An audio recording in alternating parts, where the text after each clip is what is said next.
Living in Greenview Meadows wasn't my top pick, but its proximity to work and the nearby hiking trails made it perfect for my commute and for Ranger, my service dog. Ranger, a stunning Labrador retriever, helps me navigate my PTSD episodes from my time serving overseas. He's impeccably trained, always sporting his service vest in public and obeying commands flawlessly. I know the Americans with Disabilities Act inside out. It's a must when you depend on a service animal. But I never thought I'd have to quote federal law to my HOA president. The first time I met Susan Caldwell, she clutched a clipboard and wore a frown that seemed carved into her face. She introduced herself as the HOA president with a tone implying I should be awestruck. "I don't recall approving a dog in this neighborhood," she said, eyes narrowing at Ranger, who sat calmly by my side. I courteously explained that Ranger was a service dog, not a pet, and exempt from pet restrictions under federal law. She scoffed, mumbled about people exploiting loopholes, and stormed off. I should have seen the trouble brewing right then. Over the next few weeks, I got 3 notices about supposed violations: my lawn being a quarter-inch too long, my mailbox painted the wrong shade of gray, and my trash can lingering curbside for about 45 minutes post-pickup. Each notice bore Susan's flamboyant signature, paired with a smiley face that felt more menacing than cheerful. I complied to avoid conflict, but I sensed these petty gripes were just the start. Then came the HOA meeting, where Susan pitched a new rule requiring all animals, including service dogs, to register with the board and wear HOA-approved tags. When I raised my hand and pointed out this violated the Americans with Disabilities Act, she interrupted, claiming federal laws don't trump community rules. Several neighbors shifted uncomfortably, but no one spoke up. After the meeting, Susan cornered me and hissed, "If you want to play tough, I can play tougher." Her breath reeked of coffee and menace. The next weekend, I was relaxing on my porch with Ranger resting at my feet, flipping through the paper, when a shadow crossed my lawn. Susan stood there in her usual khaki shorts and polo, wielding a spray bottle. "Your dog's breaking the new pet ordinance by lacking HOA tags," she announced, loud enough for neighbors to hear. I calmly reiterated that Ranger was a service dog, protected by federal law, and that her rule wasn't even official yet. Her face flushed a furious red. "I'm sick of you veteran types thinking you're above the rules," she snapped, stepping onto my yard. "If you won't comply, I'll deal with it myself." Before I could react, she aimed the spray bottle at Ranger and doused his face with liquid. Ranger yelped, retreating and pawing at his eyes. I leapt up, stepped between them, and demanded to know what was in the bottle. "Just a little vinegar and water," Susan said with a smirk.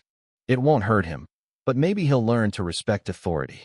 Furious but composed thanks to years of military discipline, I took Ranger inside, rinsed his eyes thoroughly, and ensured he was okay. The vinegar had irritated his eyes, but thankfully, there was no permanent harm. Once Ranger was settled, I called 911. "What's your emergency?" the dispatcher asked. I reported the assault on my service dog, emphasizing that interfering with a service animal is a federal offense. The dispatcher took my details and said officers would arrive soon.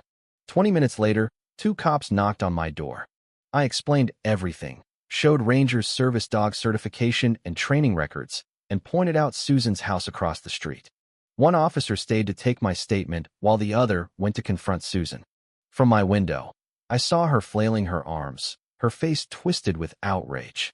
The officer looked unfazed by her dramatics. When both officers returned, they said Susan admitted to spraying Ranger, but insisted she was enforcing community rules.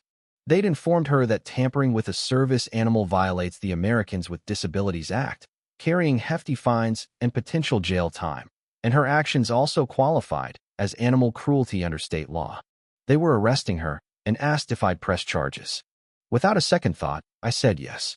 Susan was cuffed and led to the police car, shrieking about having me kicked out and turning the neighborhood against me. Several neighbors watched the scene, and I overheard one murmur, "She's finally crossed the line." Another neighbor approached me later, apologizing for staying silent at the meeting. "She's intimidated us all for too long," she admitted, glancing at Ranger, who'd bounced back to his calm, attentive self. The legal process moved fast. Susan faced charges of interfering with a service animal, animal cruelty, and harassment. Her first court appearance was a show. She showed up in designer clothes with a pricey lawyer who grew visibly uneasy as evidence piled up. The judge was stern, stressing that community rules never override federal disability laws.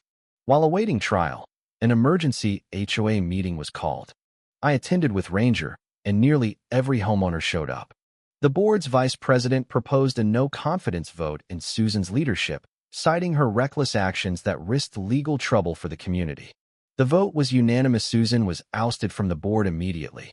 Someone had even removed her name tag from the board's table. The criminal case wrapped up with Susan pleading guilty to a lesser charge to avoid a longer sentence.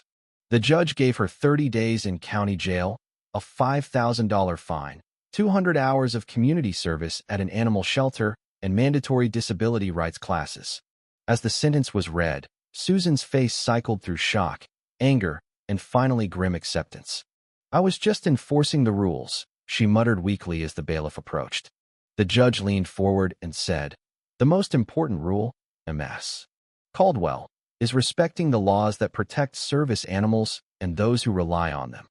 As Susan was led away to start her sentence, our eyes met briefly in the courtroom.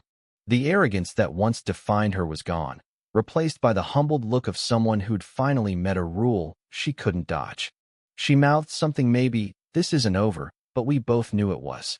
Ranger sat beside me, poised and professional, the epitome of a service dog. I scratched behind his ears, and he leaned into my hand, a quiet reminder of our bond that had endured this storm and emerged stronger.